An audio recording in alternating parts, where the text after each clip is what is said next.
G'day, I'm Steve from Australian Feral Management. We've come down to Illawarra today to take out a couple of aggressive spur-wing plovers. They're also known as lapwings. I'm in a house of a 93-year-old lady. She hasn't been able to go into the backyard for a total of 6 weeks. And last season it was 8 weeks. So we have a permit from National Parks and Wildlife to remove these two birds and the eggs so that she can have her backyard back. So we'll go and investigate a little bit further, eh?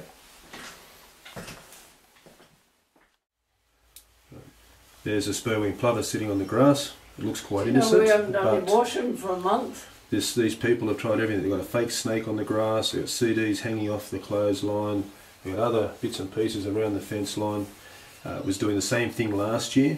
They haven't been able to use their yard for 6 weeks.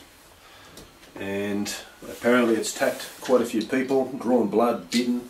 These birds are called spur-wing plovers, and they've got a large bone spur sticking out of each wing, and they use it to defend their nest. They are a ground-dwelling bird, so as you'd imagine, they're pretty tough. So we'll load this gun and get out and have a crack. Hopefully, don't lose any more hair. We've decided to use a 25 caliber air rifle today. It's a silenced firearm, but we are in a built-up area, so the normal choice would be a shotgun. But unfortunately, it's probably not the right choice here.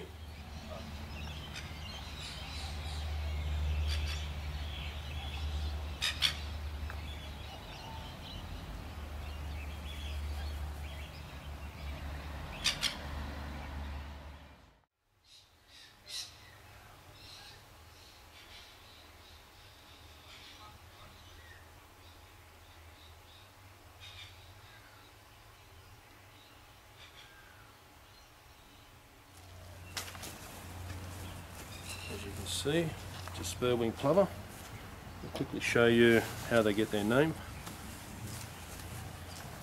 Big spur of bone growing out the end of its wing, super sharp, quite surprising actually. It's got two of them, so it uses that as it dives down and drives that into its prey. Not so much prey, but whatever's attacking it. It's a defense mechanism. Alright, we'll bag this guy. Job done.